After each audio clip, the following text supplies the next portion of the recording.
All right, looks like it's time to go. How's everyone feeling? Last session on Friday.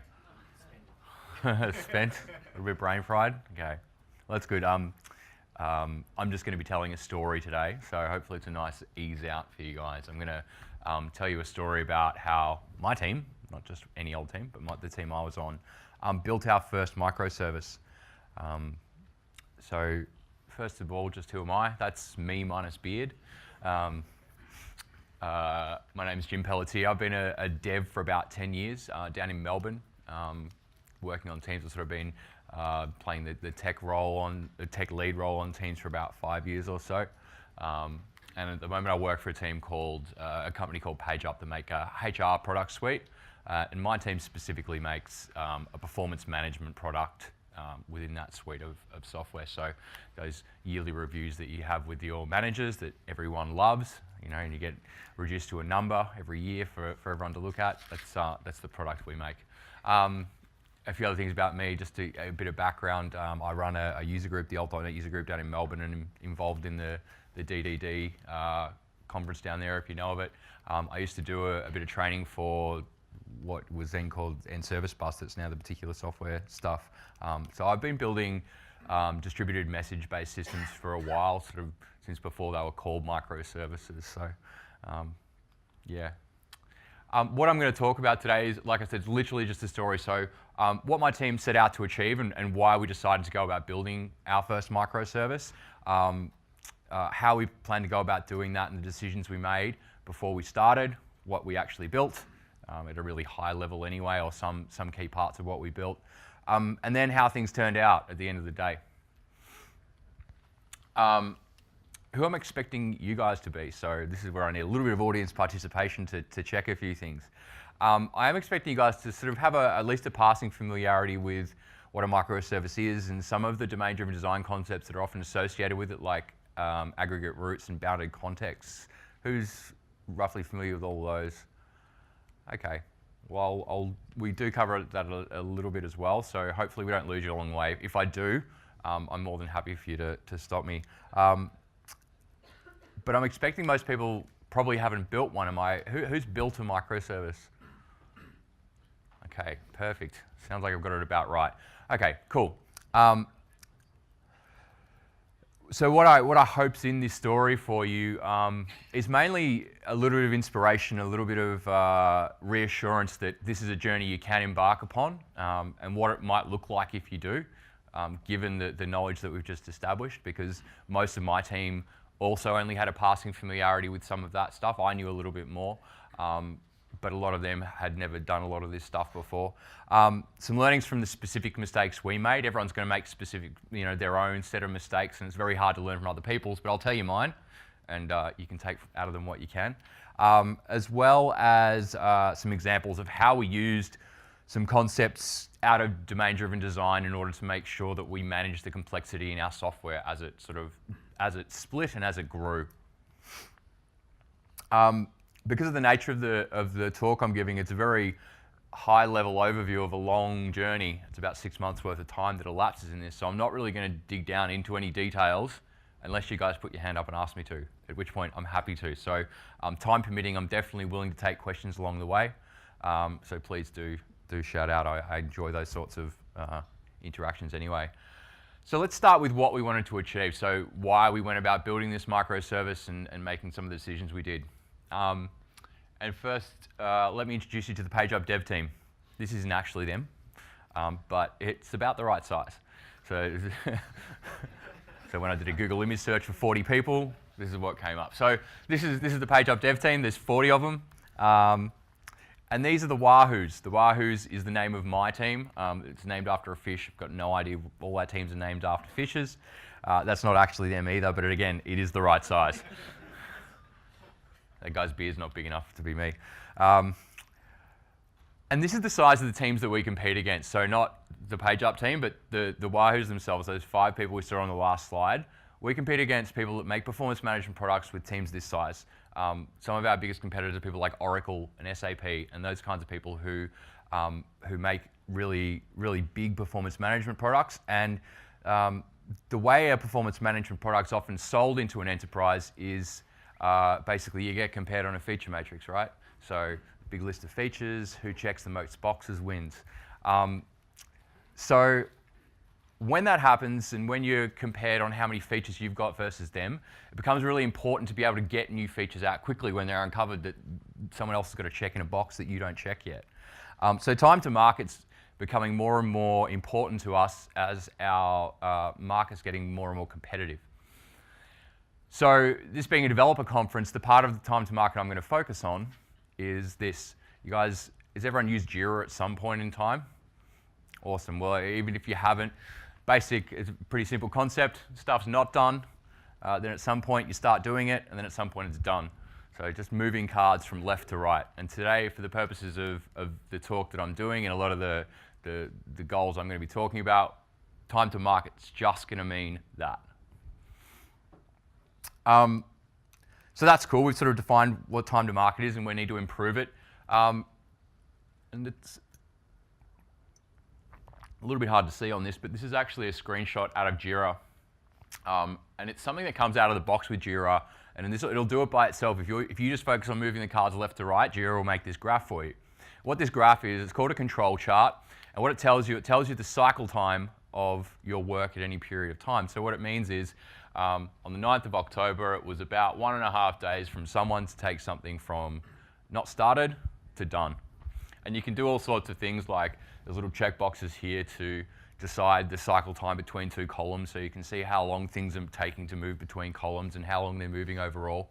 And this is just one I pulled off the internet, so we'll come back to the control graph later.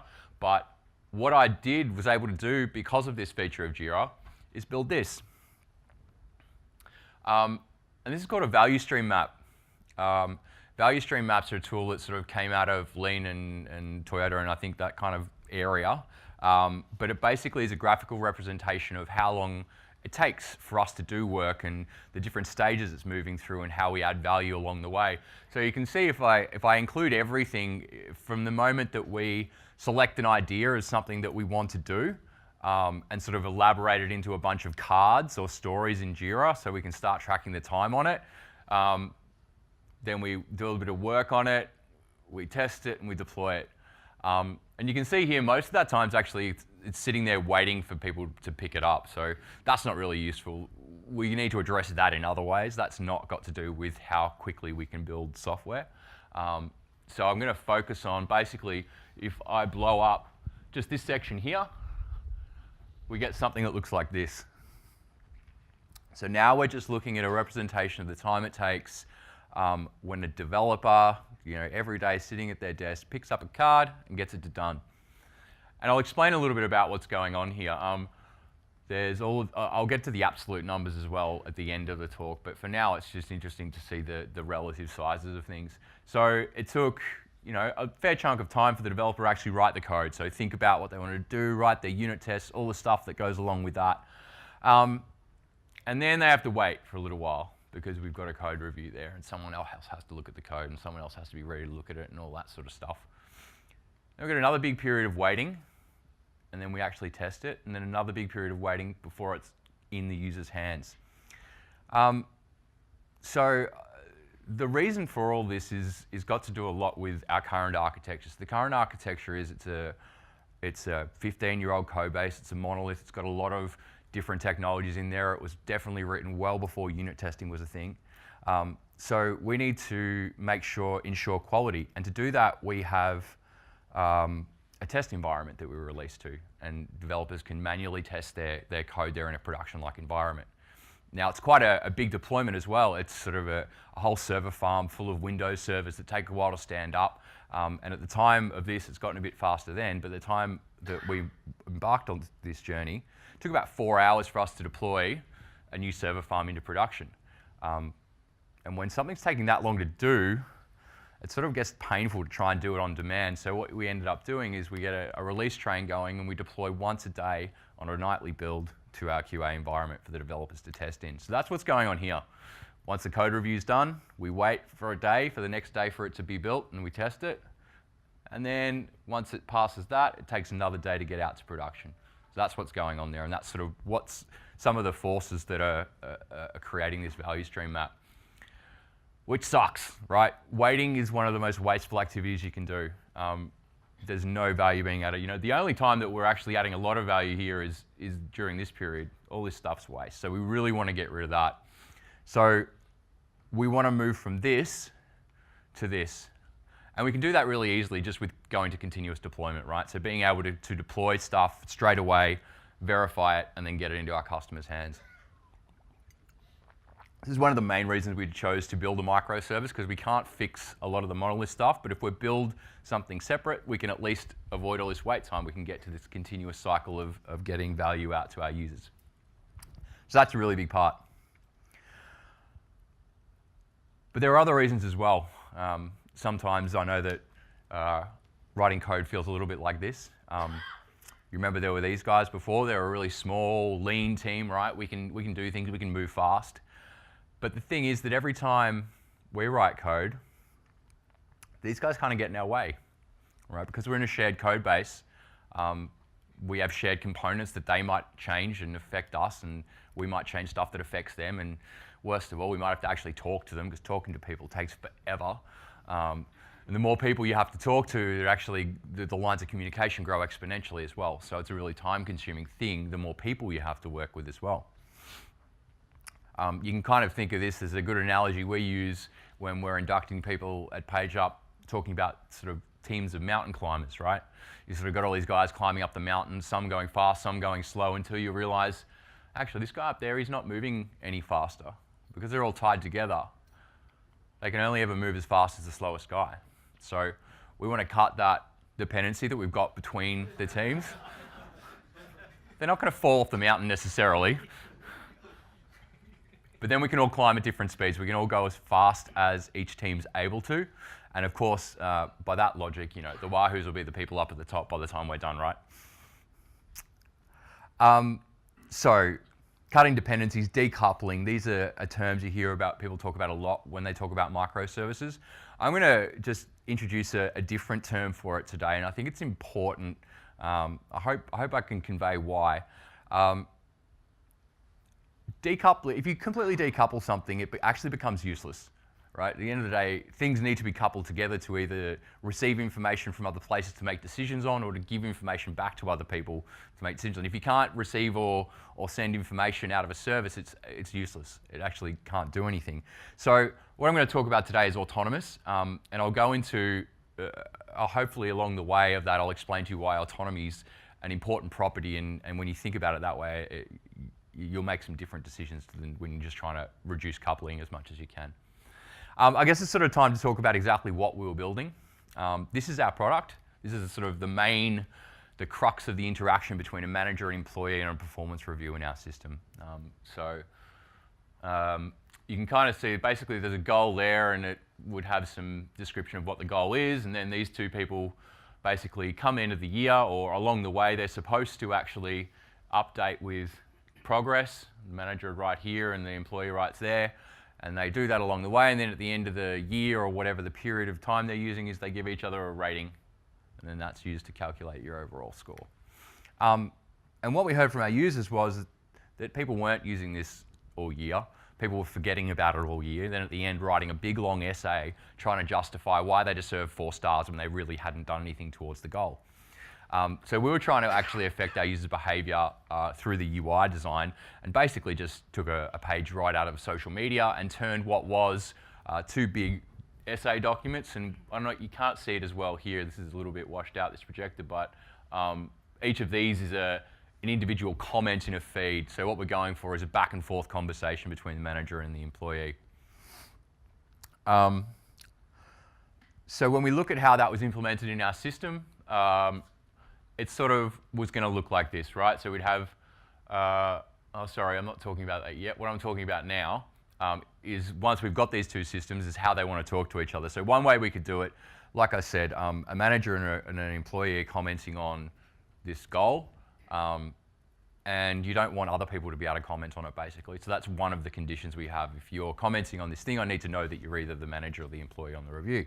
So we could do it like this, where basically, every time someone tries to put a comment, I call over there and check who the manager is, and I get a response, and I check who the employee is, and I get a response, and we definitely did not want to do this. if we do this, if we need to call another service in order to be able to fulfill our capability, so in order to be able to let people comment on things, we need to talk to another service, then we can't operate if they're not available. So if for some reason that thing goes down, if they change their interface and we haven't updated yet, if any of these things happen, we can't operate.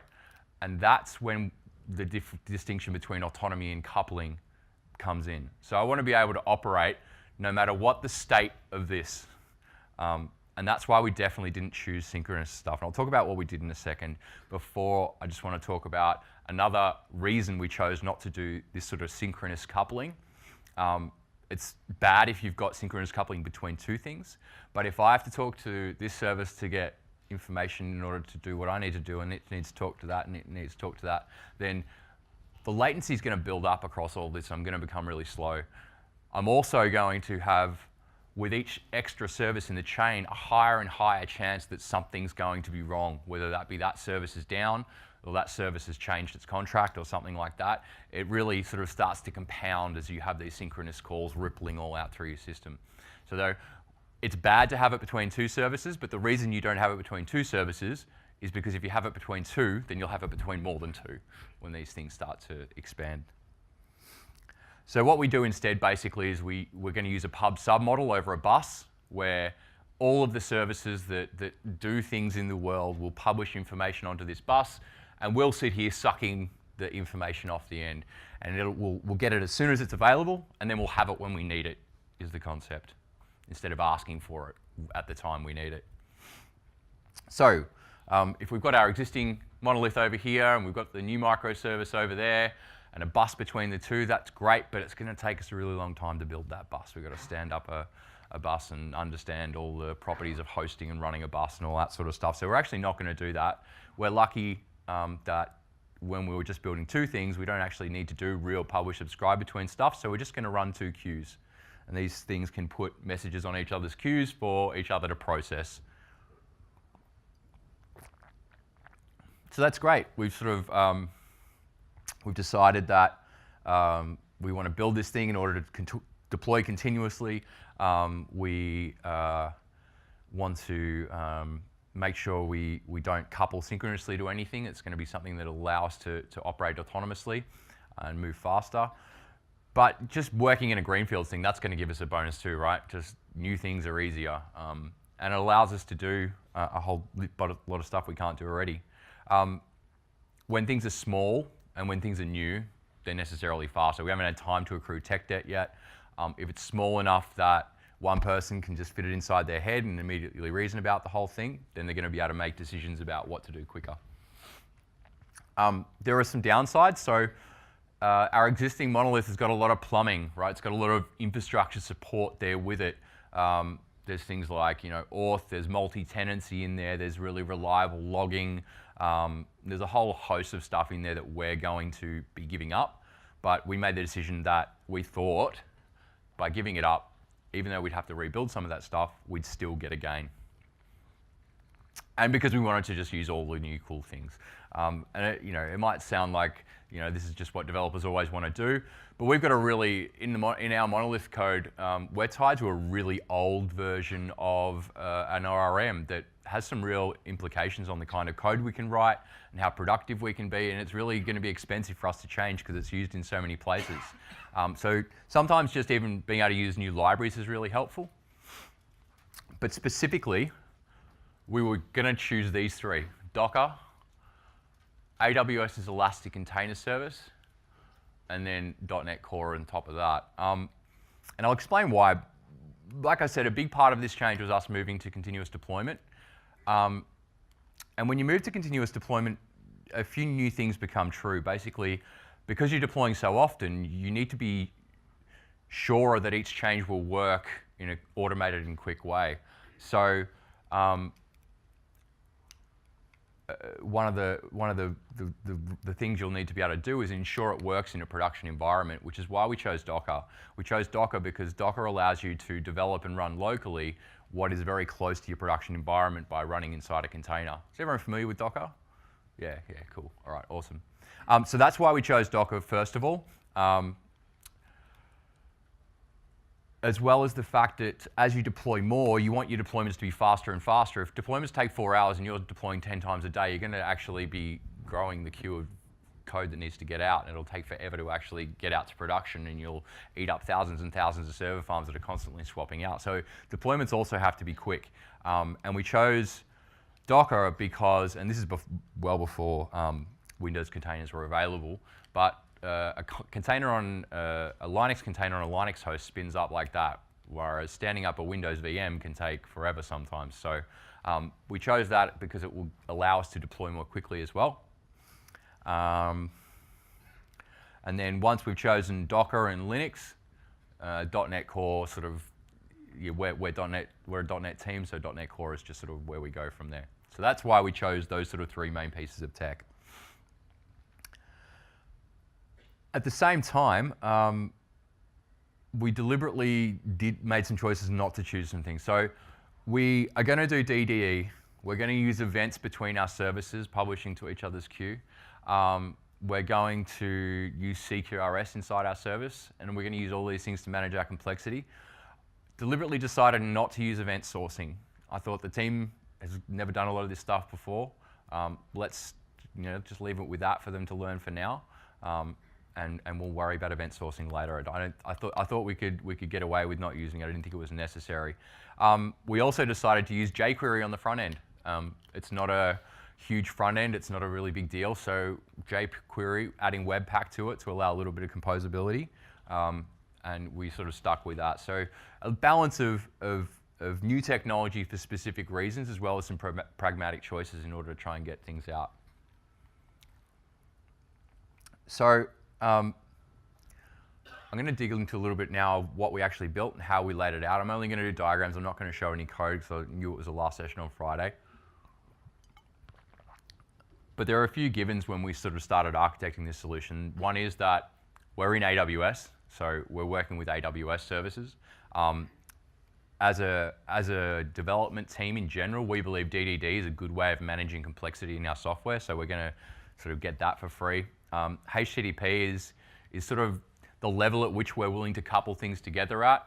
Everything can talk HTTP, so when you talk HTTP, you're not limiting your choices in any other way. It's like we've got some stuff that runs in Elasticsearch and Scala, and if we had chosen any kind of other technology, perhaps they couldn't have talked that. And we have got our existing monolith as well. So that monolith's not going away anytime soon. We've got some really valuable code that our customers like in there that's written in VB script, right? It's not going away. We're not going to refactor that anytime soon. So we need to sort of keep into account that the monolith's going to stay for a long time. So before we started it, the part of the product that we're talking about looked roughly like this. There's a review, and a review has a bunch of goals hanging off it, and those goals have comments on them. And then there's a manager and an employee assigned to each review. There's, I think it's an MVC front end, a bunch of code in between that implements the business logic. And what we want to do is turn it into this, like I said before, right? So you got the old stuff over here in the monolith, the new stuff over there with queues. The browser's going to compose the two together in order to make it all work. So we're going to take this stuff here, and we're going to take that goal in the comment, and we're going to page up new project and create this thing over there. This is a template that we've developed amongst our teams. Every time, it's the default choice when people make a microservice now at PageUp. Basically, you get a bunch of Terraform scripts. Terraform's a DevOps tool that allows you to create infrastructure in code and deploy it. And so we spin up an instance of this infrastructure in each instance. And then you also have a bunch of C# project templates that go with it. They're pretty simple. One's a web API. The other one is just a little console app that runs and reads off a queue. So we've got our SPA, our Jquery SPA there. We've got our API that it's going to talk to. We've got the process that's going to read off the queue. And in Dynamo, we're just going to use the key value store there to store this goal. And then once we do that, the idea is that we can iterate on this really quickly to implement new features. So we're not just aiming to go to this feed of comments. The idea was that this is one of the core interactions of our system. And over time, we want to be able to iterate on it quickly and build new rich functionality in there, which is sort of why we chose to do this part of the project. So I started trying to lay out how all this looked in AWS and how Elastic Container Service worked and all that sort of stuff, and it got a little bit crazy. And I don't think it's also that interesting. I think we can learn a lot about roughly how this stuff works by just looking at our build pipeline, right? So a big part of this is doing continuous deployment. So I'll just talk to you about how our continuous deployment pipeline works, and hopefully that gives you enough insight into how Elastic Container Service works. We've got two repositories, one for the back end, one for the front end. Basically, whenever a developer pushes code up there and then merges it to master, we start deploying. Travis watches that repository for us and has a little bash script that it runs in order to build our code. So it just runs some unit tests and starts building a Docker container for us from an image that Microsoft provides that's got .NET Core on it. Once the container's built, it pushes into the Elastic Container Repository. Elastic Container Repository is a Docker image repository hosted by AWS on your behalf. You just push your image up there, and then you tell the Elastic Container Service that there's a new version of it, and then the cluster of machines that it runs just automatically go off and start pulling in new versions of this image. It manages rolling blue-green deployments for you. It basically will make sure there's a certain number of your tasks running at any one time, and you specify all this by configuration. Anyone got any questions about that before I go on? Let's sort of breeze over it pretty quickly. Cool. The front end's very simple too. Just push to a repository, Travis Webpack build into a file storage bucket that then updates a CDN. It's all pretty straightforward on the front end. So that's cool. We've sort of seen how the back end looks and it's going to communicate now. And on the front end, we've got this screen and we need to process a command. So I'm going to show you what it looked like to post a comment, how we structure the code and use DDD in order to try and contain our complexity. When I click that button, sorry, it's going red there. Basically, what's going to happen is the browser, after having having a little spaz here. So the browser is going to load the user interface. And then at some point, that single page application is going to post a request to our API. The API just performs some really high level validation on it to make sure that it's not a garbage request. And at that point, we sort of say that it's a validated command, and it pushes it up into this command handler thing. So we used the mediator library in there, Jimmy Bogart's mediator library, to sort of do a lot of this stuff. But what happens in the command handler, and this is sort of going to happen in anything that models itself on CQRS, is first we load the current state from Dynamo. We just process that command through our domain, and then that's going to produce some new state we need to say back there, as well as a bunch of events. So one of the events will go out through these projectors into a view model. That view model is another representation of the same state that can be used by the front end in a very simple fashion, as well as it's going to go back into the monolith. And what happens when it goes back in the monolith is these things, you remember when I showed you before, they were tables we took out of the monolith to put in our new microservice. We need to put the data back in there. We've got all sorts of places where people are running custom SQL queries through direct access we've given them for customers and stuff. And so we can't decommission those tables. We're going to project all the information back into there in a read-only way so that we don't have to update all of that at the same time. So the point of all this, though, is that this is a CQRS pattern. The plan of it is that each one of these things becomes very simple. All this API does is know how to validate commands. All this thing does is know how to pull and save state. Then you've got your whole domain model that encapsulates just the business rules, so that's the really valuable part. And then this view model here is in exactly the state that this guy needs it, so he just goes get and select star from, and it all becomes very simple. These are the patterns that are supposed to make this quick to move in. To do that, we need to get the right state in here in the first place, and we do that by, this is now the events between these two bounded contexts. So one thing is sending events to another in order to make sure we know who the manager or an employee is when we go to add a comment to this thing. So at some time, some state changes here, the manager, say, gets updated, and we publish an event over there. When that event comes over, it's going to be called something like the manager on review changed, right? Now, something we did that was really important to making sure that our code remained clean was introduce this anti-corruption layer. This thing over here, this code, doesn't know anything about reviews at all, right? We don't want to have to let it know anything about reviews, because as soon as it knows anything about reviews, it's going to need to know about users, it's going to need to know it, and it's just going to grow and grow and grow, and the amount of concepts we're going to have in our domain will become the monolith itself. So by doing this anti-corruption layer here, we transform that, and we transform it into something like manager changed on goal, and now this thing understands it perfectly, and we've maintained and made sure the size of this code stays really small. So that's how we keep the back end autonomous and small, simple parts. The front end's got some patterns we used as well. What we've got here is the UI, but this is two UIs. We've got some that's loaded from the monolith, and that's coming out of MVC. And then we've got a little chunk of single-page application hosted in the middle there. Now that's cool. There's no interaction between these two things, so those two things are completely decoupled, and that's fine. They just talk to their own backends. But like I said before, it gets a little bit more complicated. We want to enrich this feed with a whole lot of other data. So we've got this thing in our system called a journal. I won't go into what it is or where it is, but it looks like this basically. I can pop up a list of journals that have been created by me and other people, and I might want to put this into my feed of stuff to show that I've made some progress towards this goal.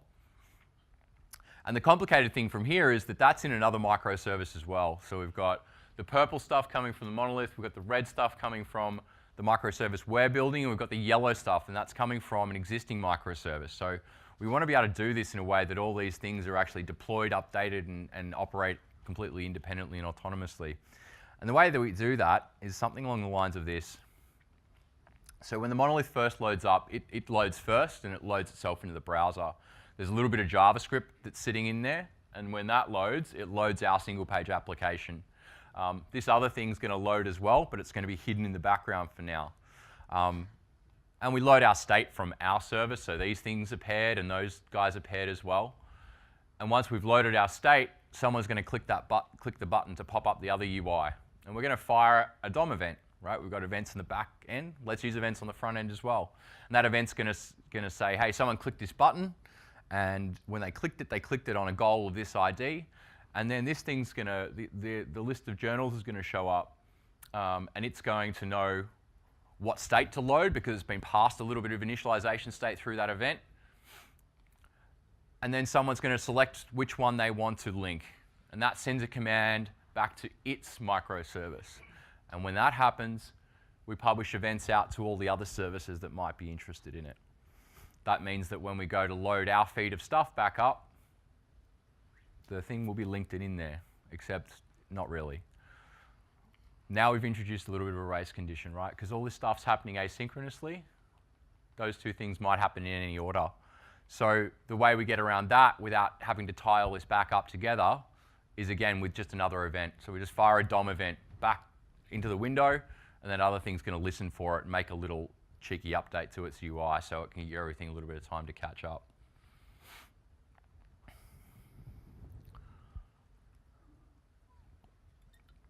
Success. No, not really.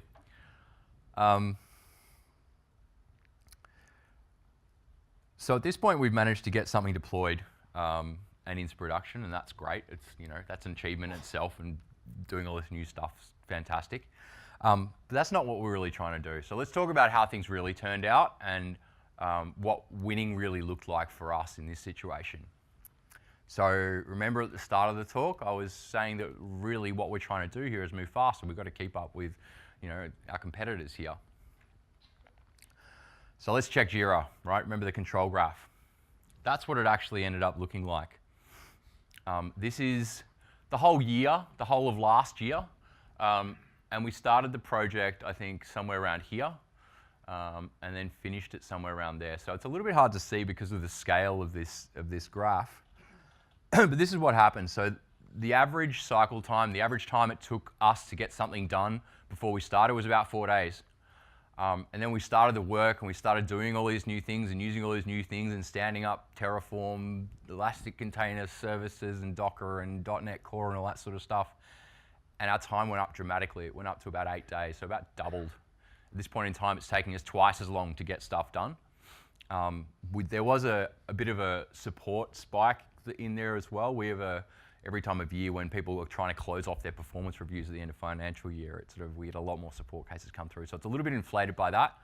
But most importantly, once we got over all of the learnings, we did get down to 2 days. So that's we doubled the speed at which we could get things done by doing this. To sort of blow that graph up a little bit and give you a better idea of the scale of the improvements we made over that time, it looks like that. So that's the 4 days, the 8 days, and the 2 days. Now, if you remember when we looked at our value stream map, we kind of could have guessed that would have happened, right? I mean, we were going from this to this. It's pretty much half. I would have been surprised if by going to continuous deployment alone, we would have really seen the full 100%. So I think it's probably about, my guess anyways, it's probably about 80% due to the fact we're now continuously deploying, and then maybe 20% due to the DDD and the other patterns and stuff that we were able to employ during that. So that's all well and good. But how did it actually go down with the business?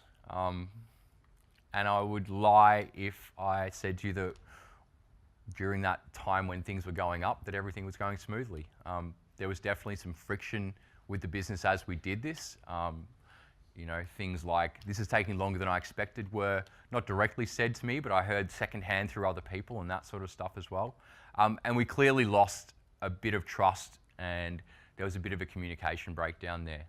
And I think that was definitely our fault. I think it's really important to make sure that you tell the story about why you're doing this, why things are taking a bit longer for now.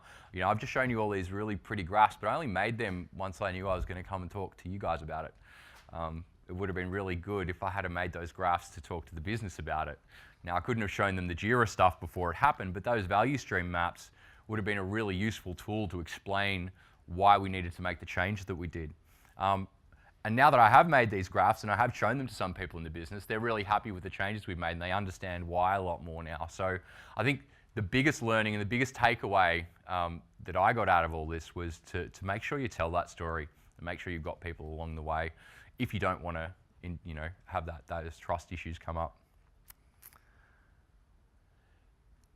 Now all the things, so with Docker, remember? We had Docker and we had AWS Elastic Container Service and we had .NET Core. How did they all go? They were all terrible. None of those helped at all. So that idea that Docker gives you a production-like environment in order to test your changes early on the development machine. Everyone wants to use Visual Studio, right? They want to hit play. So no one ran it locally on the development machine. And then when .NET Core changed their cryptographic libraries at some point, we deployed a version that couldn't decode our OAuth tokens anymore, and everything went down. So we definitely didn't realize the benefit from that. We used Elastic Container Service, and one of the reasons we were using containers on Linux was because they would deploy quickly. The way we set it up, because we didn't really understand what we were doing, we pushed an image out to each region, and then it took basically an hour and a half to push all these images out. I think we had to structure it differently. We could have made it quicker, but it was a really slow deployment process. It was still hours and hours to get a change out. And if you remember that period of time that I was talking about there during last year, .NET Core was changing underneath us every day. And so Elastic Container Service was new as well. So there was breaking changes underneath us all the time, and that really hurt us a lot as well. So yeah, life on the bleeding edge wasn't fun, as well as some of the properties that we chose. Those things weren't great. Not only when things broke did we have to fix them, we had to work out how. I spent a lot of time in GitHub threads on the .NET Core project trying to work out why my stuff was broken, because it was broken. It broke today, and people are just realizing it's broken. No one even knows why it's broken yet. So that wasn't cool. But we did have a lot of wins. The anti-corruption layer worked really well. That was one of the things that when we talked to other teams at PageUp who tried to use Dynamo, who tried to do this sort of stuff and just ended up with their own little mess, or they couldn't even persist their stuff properly. That seemed to be one of the big wins that we had. It made our domain model really small and easy to reason about. And the way we structured our events and just using events made things really easy. And of course, read stores, again, were a massive win. I'm going to call Jquery and Webpack a half-half. Like, it was cool, it was fine for what it did. And I think we did make the right choice of not taking on something else new. But I'd probably want to rewrite it now. But I probably can too, because it's really tiny. So, but we had a couple of really big issues. Not transactionally publishing and processing messages so that we could guarantee our system was eventually consistent. I'll talk a little bit in a second about what happened there and how you might avoid it. But the biggest one that I'd probably like a do-over on if I could was not event sourcing things. And why that became really important is because we had problems where things would get out of sync between our monolith and our microservice. Basically what was happening is we'd lose updates to when the managers changed. Then the real manager wouldn't be able to leave a comment on the review. And that was bad on its own. But without event sourcing things, it became really hard to get that back into its right state. We're not running in SQL. We can't just run a SQL script against Dynamo. We've got to manually run code against it now. So it became really hard to repair the state that we did have when things got out of sync. And thinking back on everything we went through now, if we had chosen event sourcing and just gone with, you know, Elastic Beanstalk or something on AWS that was just running .NET 4.5 and sort of ran out of the box for you, I think we would have had a lot nicer time. So let's talk about how things were getting out of sync for us. Basically, I said before, sometimes the manager would get changed inside of our monolith, and at that point we needed an event to come over and tell us that that was the case. Basically, this would fail to happen for some reason. Sometimes it was just a network issue between us and SQS. And then sometimes we'd have a programming bug in the anti-corruption layer somewhere, and we'd sort of lose the update or something like that. What's supposed to happen there is it's supposed to go back on the queue and we'll retry it, but because of a programming bug, it didn't even get on there. So I actually knew that this could happen. Like I said, I've built a lot of distributed systems before, and I knew how important the properties of these systems were. But I thought about this team who hadn't done distributed systems before, and I thought about what it would take to go through all. It's quite difficult to get things to be guaranteed and eventually consistent like that. So I thought, it's fine. We're not going to lose that many messages, right? Like it'll be fine. Managers don't change that often during the year. And then we had one of our biggest clients go through a restructure a week before they ran their performance reviews. And when they got into the system and realized they couldn't leave comments anywhere, we couldn't rebuild the state quickly because we weren't event sourced. So all those assumptions and all those decisions did compound to give us some real problems. So I think it was probably a really bad assumption of mine to think that that would be okay. I definitely didn't run any numbers on what the likelihood and what the impact, and I didn't consider how we'd recover if it did. So at the very least, if you're going to make assumptions about the guarantees your system has, back them up a little bit better than I did. So this is the overall score. We're nearly done now. So, you know, we had a lot of failures, a few wins, but this gave us everything we needed at the end of the day. So purely just moving out to a microservice for continuous delivery purposes was worth it for us. And that's it. We're about 10 minutes early, but I figure that's okay on a Friday. Yeah. Yeah. The goals and the comments all go back to the monolith, so the monolith gets bigger as well? Well, yeah. So let me get the slide.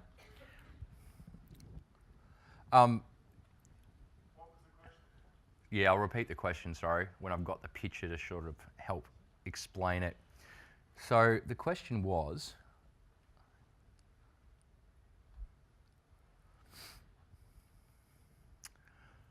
the data moving back and forth between the two, basically if all the data is moving back and forth between the two, won't they both continue to grow? All right, so we're not just keeping all the information about comments over here, the comments are actually coming back through to here as well. And the answer is it won't continue to grow. It'll stay how it was. So it won't get simpler. So we were pushing the comments back this way and into the table that already existed. And the reason we had to do that was because there are a lot of other places reading from that. There was reporting being run off it, like anyone could write an ad hoc query against it. There were actually other things like there sometimes has to be a comment on a review before it can be approved, for instance. So we were kind of, with the way we conceived of that is that this is now a read store for the monolith to operate off. Yeah, but it will never get any more complicated. Yeah. Yeah, sure. So what it looks like, it sits there, right? So it's the first thing that reads off the queue. And like I said, so the event that comes in there is called, for instance, manager changed on a review. And it's got a review ID and the manager ID. The problem is that we want to update the manager on this domain model, which is just a goal. And we don't know what goal this thing's for. So we keep a bunch of mapping tables in Dynamo there, and all these are is a table that is a review ID and a list of goal IDs. And then so when that particular event comes in, it gets translated into n number of goal managers changed on goal event. And now it becomes really simple for this. It just gets the goal and says, here's your new manager. It doesn't, this thing doesn't have to remember which goal it is. We don't have to do a complicated query across this data set in order to know which goals are the right goals. Because all of those places are the places where the complexity starts to come back in, things get coupled together.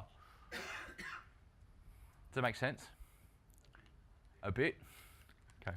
So this anti-corruption layer, is it self-an-application? Yeah, it's just a set of classes. It's just it was a folder with event handlers in it that the event took an event of one type and it published an event of another type on a little internal bus. Yeah. Yeah. How do you feel about Docker and ECS? And now that you've been using it, Yeah, look, stabilized? we're going to stick with it.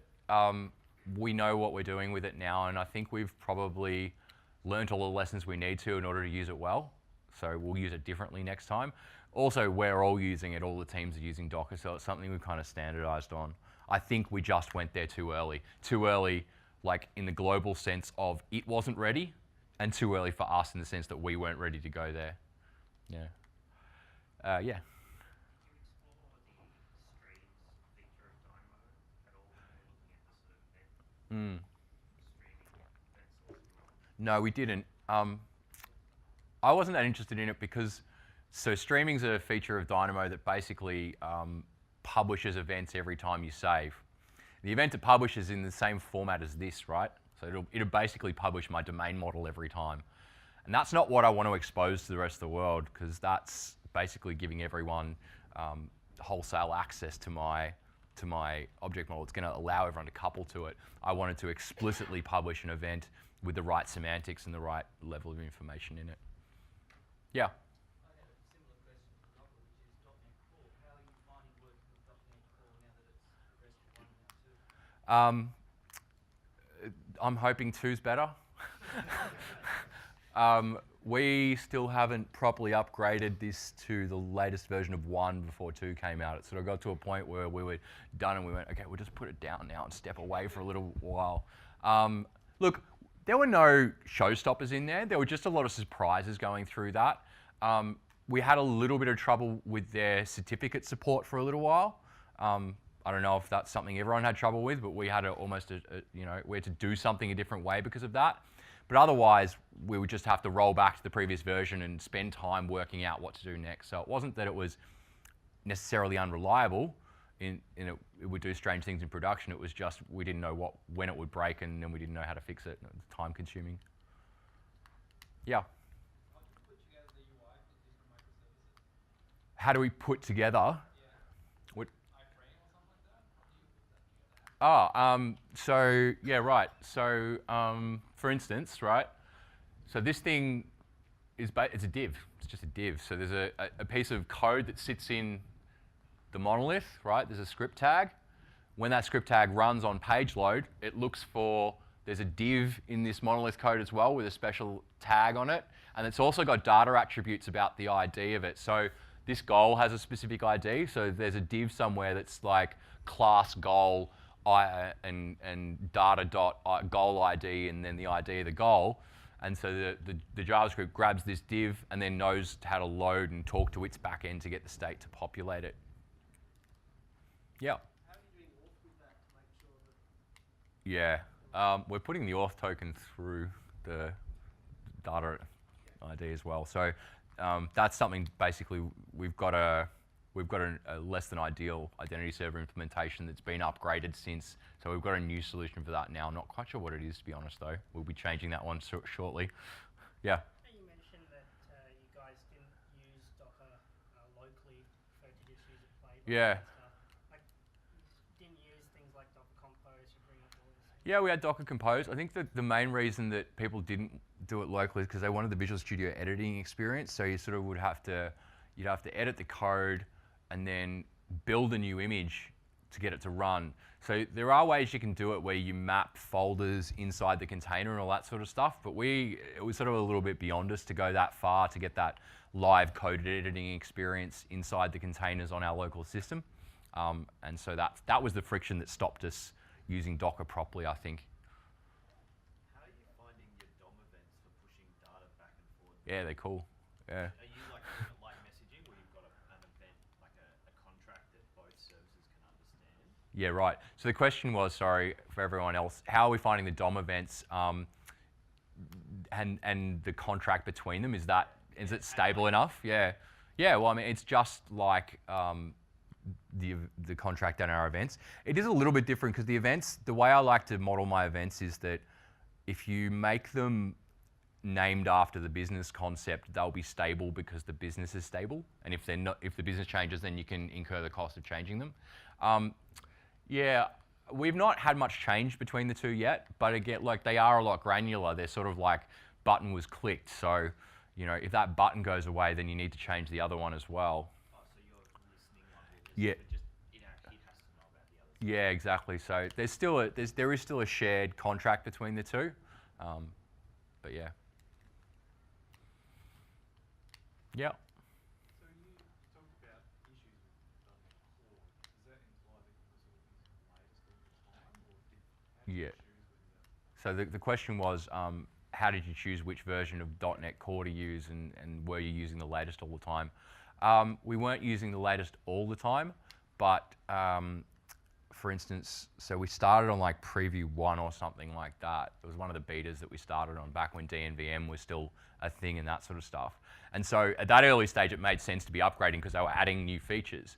And then we sort of stopped for a while and didn't upgrade because we were on something that was stable. Then they started deprecating things as well behind us, so we sort of had to start moving to catch up with them. And then there was some specific versions we had to move between because of that certificate support issue that I talked about again. So we weren't just trying to keep up with the head. That's not why we were doing it. But yeah, there was still a lot of necessary change at that point. So have you moved to event sourcing since? The question was, have we moved to event sourcing since? No, but I think we will, either for the next project or we might rewrite this one at some stage. It is pretty small at the end of the day, and I think we can rewrite it quickly now we've got the contract of the events sorted out. One thing we are going to be doing really soon is going and fixing all the synchronization issues and making sure everything's guaranteed delivery and that sort of stuff. Cool. All right, we'll have about 5 minutes back and get to the pub a little bit early. Thanks, everybody.